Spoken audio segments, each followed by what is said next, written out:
blessures grâce à la CNV. La dernière fois, je m'étais plus attardée sur la blessure d'abandon et de trahison, et aujourd'hui, on va voir comment la CNV, elle peut être aidante pour quelqu'un qui s'est construit à partir de la blessure de rejet et d'injustice. Donc pour ça, je vais essayer de pas trop me répéter, mais c'est vrai que c'est compliqué de pas revoir un petit peu le fonctionnement de quelqu'un qui s'est construit à partir de la blessure de rejet. Donc on va le voir vite fait. Mais il y a des vidéos à part entière sur la chaîne qui expliquent le fonctionnement, à partir de quel principe. J'ai dit il y a une vidéo sur le principe qui conditionne les blessures. Je pense qu'on ne peut pas vraiment guérir des blessures, mais par contre on peut les apaiser. Parce que guérir des blessures, ce serait vraiment donc retirer tous nos masques, tous les masques dont Lise Bourbeau parlait. Et je pense que les masques, en fait, c'est vraiment notre façon de relationner avec le monde, avec nos sociétés.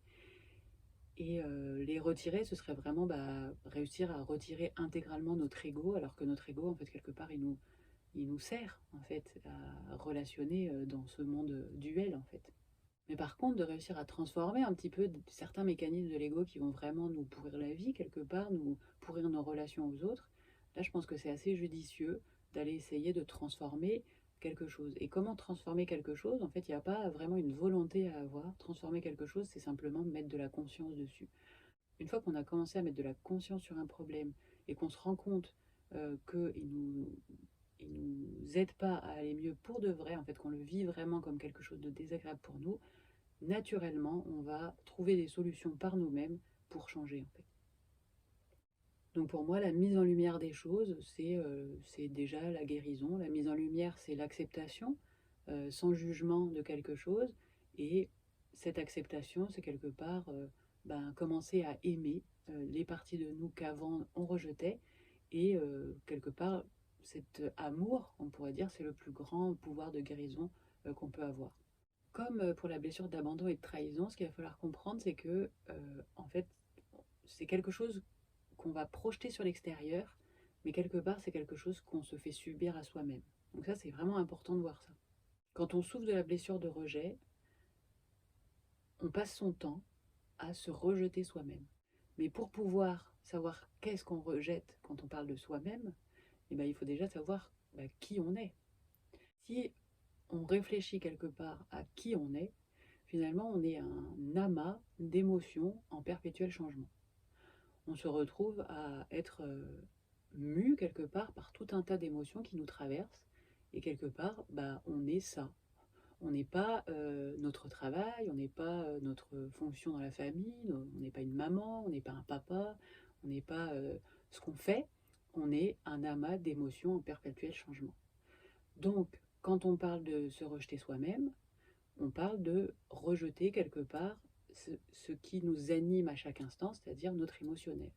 Quelqu'un en blessure de rejet, donc quelqu'un qui est dans une polarité très yin en fait, il, il a appris quelque part à vivre dans une certaine liberté qui était liée à son instinct. C'est-à-dire d'être justement très en lien avec ses émotions. C'est-à-dire, étant petit, c'était quelqu'un qui se préoccupait pas vraiment des autres parce qu'il était vraiment, comme je disais, dans cette énergie yin, tournée à l'intérieur de soi. C'est-à-dire, j'écoute mon émotionnel. Si mon émotionnel est agréable, je reste à cet endroit-là. Si mon émotionnel n'est pas agréable, je m'en vais. Donc une espèce de liberté totale comme ça qui est liée à un instinct parce que quelque part nos émotions sont là pour nous dire s'il y a quelque chose qui ne va pas. Donc quand il y a quelque chose qui ne va pas, le fait de partir de l'endroit où ça ne va pas, c'est pas si bête en fait. Okay, on se retrouve à vivre de manière instinctive. Donc c'est pour ça que les personnes yin, ils ont un instinct très développé. Le problème, c'est quand ils continuent leur monde adulte en vivant avec ce même instinct.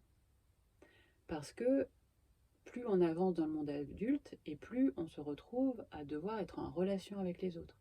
Une relation avec les autres, pour qu'elle soit satisfaisante, pour qu'elle soit intéressante, il va falloir justement qu'elle soit un minimum dans une sorte de profondeur.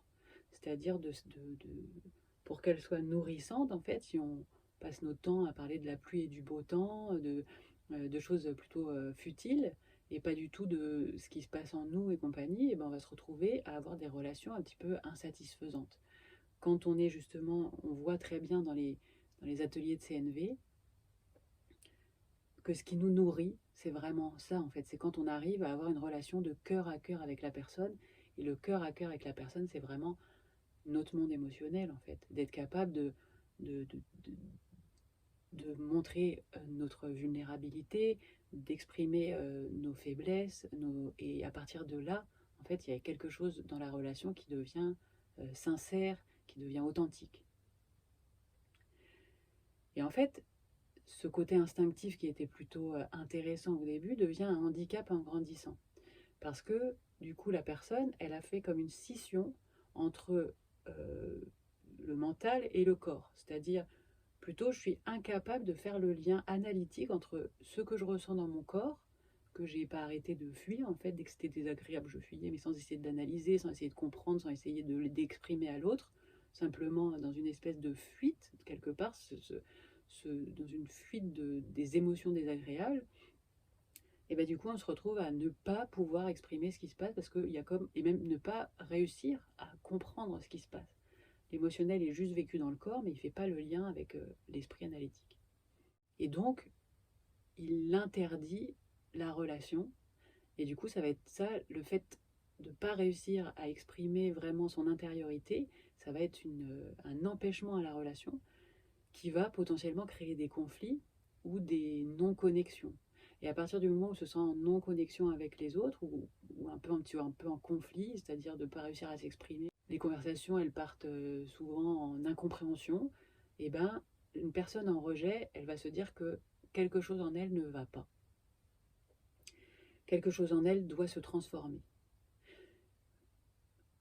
Pourquoi elle fait ça? Parce que sa plus grosse compulsion, ça va être le conflit, justement. Pourquoi elle a peur du conflit? Parce qu'elle a confondu conflit. Je ne suis pas d'accord, on échange sur nos besoins. Moi, j'ai besoin de ça, toi, tu as besoin de ça. On n'est pas d'accord et tout ça. Quelque chose de sain au niveau du conflit, normalement, c'est on essaye d'ajuster ensemble nos besoins, nos émotions pour que ça s'accorde ensemble. Une personne en blessure de rejet, dès qu'il y a conflit, elle se dit que la personne d'en face va potentiellement la rejeter, il y a quelque chose en elle qui cloche. Donc pour une personne dans la blessure de rejet, la communication non violente, c'est un extrêmement bon entraînement. C'est-à-dire, on va réussir petit à petit à remettre de l'analyse entre qu'est-ce qui se passe dans mon corps et essayer de comprendre ce qui se passe pour pouvoir aller rentrer dans la relation, l'exprimer à l'autre. La personne qui est bloquée dans la blessure de rejet, elle est souvent considérée un petit peu comme indépendante ou égoïste. Pourquoi elle est égoïste? Parce que justement, en fait, elle passe sa vie à essayer d'éviter les conflits.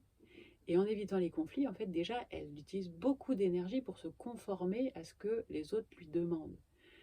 Vu qu'elle passe sa vie à essayer de préserver une certaine paix, elle est sans arrêt en train de s'adapter au monde. Donc, s'il n'y a pas menace de conflit, elle ne va pas aller vers l'autre pour satisfaire ses besoins.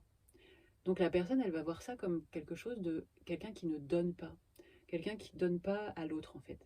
Parce que c'est vrai qu'il y a tellement déjà une énorme énergie à se transformer pour éviter les conflits qu'on ne va pas en plus redonner de l'énergie pour faire plaisir à l'autre dans ses besoins. Donc il y a une forme d'égoïsme qui est vue comme un égoïsme et qui peut en être un finalement, en vrai, parce qu'il n'y a pas beaucoup d'actions qui sont faites juste pour faire plaisir à l'autre. Parce que l'énergie, elle est trop donnée pour éviter les conflits déjà.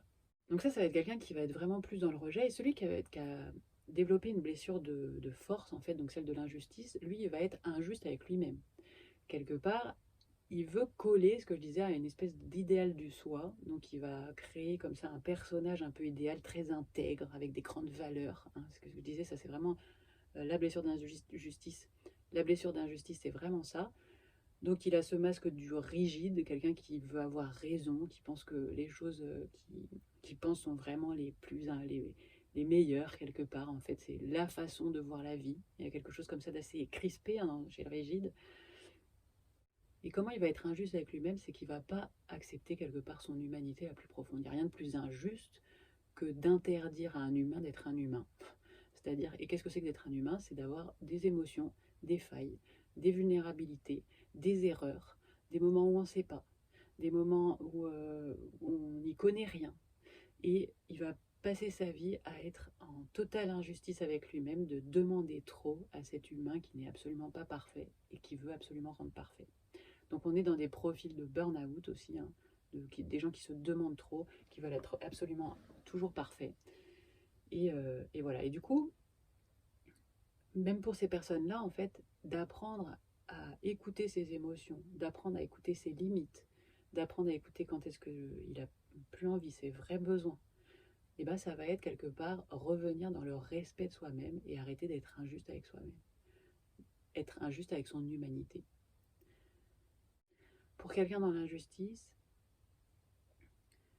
la CNV, ça va aussi lui apprendre à voir les choses aussi de la manière de l'autre, que sa manière de penser n'est pas la seule possible en fait. Et ça va être toute la phase de l'observation. Qu'est-ce qu'on observe dans les faits? Ça va vraiment permettre justement cette rencontre au niveau de ce qu'on observe vraiment dans les faits et ce qui est de l'ordre de filtre qu'on peut avoir avec nos émotions. Ça, c'est ce que j'ai expliqué dans les vidéos qui parlaient de la CNV. Mais le gros enjeu de quelqu'un en rejet et injustice, ça va être avec la communication non violente, ça va être vraiment de réussir à rentrer dans une communication sincère et vraie et authentique en osant se montrer tel qu'on est à l'intérieur sans avoir peur de ce rejet, parce que la communication non violente, elle va quand même permettre de réussir à dire les choses sans que l'autre s'offusque ou se froisse. Et du coup, cette peur panique que la personne elle a du conflit en face quand elle est dans le rejet injustice, et ben ça va être descendu par la CNV parce que si on a confiance en cet outil en fait où on peut s'exprimer par soi-même, on peut exprimer ses besoins, ses émotions sans accuser l'autre et tout ça, ça va quand même retirer pas mal de conflits et de faciliter les relations avec les autres et ça va permettre à quelqu'un dans ces deux blessures de vraiment plus oser dire. Parce que la problématique de ces personnes-là, c'est je ne sais pas ce qui se passe en moi, mais quand je le sais, j'ose pas dire en plus. Parce que vraiment j'ai peur de ce conflit. Donc voilà, cette vidéo elle a été faite un petit peu sur le vif, sans trop la préparer. Donc j'espère quand même que vous y trouverez un intérêt. Et donc dans la prochaine vidéo, j'ai envie de faire quelque chose sur les relations d'abus, suivant les polarités, les relations d'emprise, suivant la polarité, et justement reparler de cette générosité qu'on peut développer et qui nous est demandée quelque part dans certaines spiritualités, et comment cette générosité parfois elle peut camoufler certaines névroses quand elle est justement cachée derrière des blessures. Et du coup, comment la spiritualité, elle peut ou certaines pratiques de spiritualité peuvent nous faire nous camoufler à nous-mêmes, d'être dans le déni en fait,